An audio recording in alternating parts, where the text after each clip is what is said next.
விட அசிங்கமான கேரக்டர் நான் பார்க்கவே இல்ல. நான் உன்னோட ஹஸ்பண்ட் கிட்ட பேசல, நான் அர்ணவ் கிட்ட பேசிட்டேன். அவன் என்னோட ஹஸ்பண்ட். ஒன்னு தெரியுமா, இப்போ சொல்றேன் அர்ணவ், ஐ லவ் யூடா, I love you so so so much. வந்து காமிக்கட்டுமா அப்படின்னா எனக்கு என்ன வேணா பண்ணலாம், காமிக்கட்டுமா? என்ன பண்ண போறீங்க? பண்ண முடியுமா அதெல்லாம் பண்ணுவேன். பாக்கணுமா?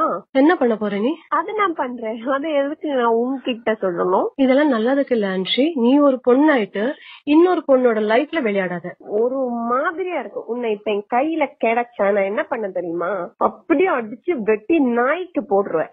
அந்த மாதிரி இருக்கும் மேல. எனக்கு உங்ககிட்ட யாரு இப்ப மரியாதையா பேசணும்னு நினைக்கிற? உனக்கு தெக்கமா இல்லாத சொல்றது பாரு. அவ்வளவும் நீ பேசினாலும் இப்பவும் நீ அவளுக்குதான் ஃபேவரா பேசிட்டு இருக்கல.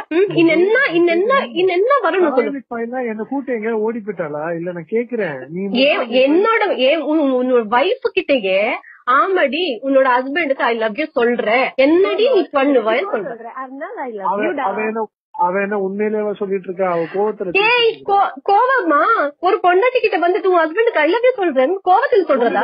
நீ யாரு? நீ முதல்ல ஒழுங்கா போய் வாழடி. ஒழுங்கா நீ உன்ன மாதிரி பொண்ணுகள் இருந்தா எப்படி வாழ முடியும்? உன்ன மாதிரி பொண்ணு ஒரு குடும்பம் கெடுத்துறதுக்கு ஒரு பொண்ணு இருந்தா போதும், எப்படி வாழ முடியும்? என் புருஷன் அங்க இருக்கால, இன்னொரு லைன்ல என் ஹஸ்பண்ட் அங்க இருக்கால, அவன் முன்னாடியே என் வைஃபுக்கு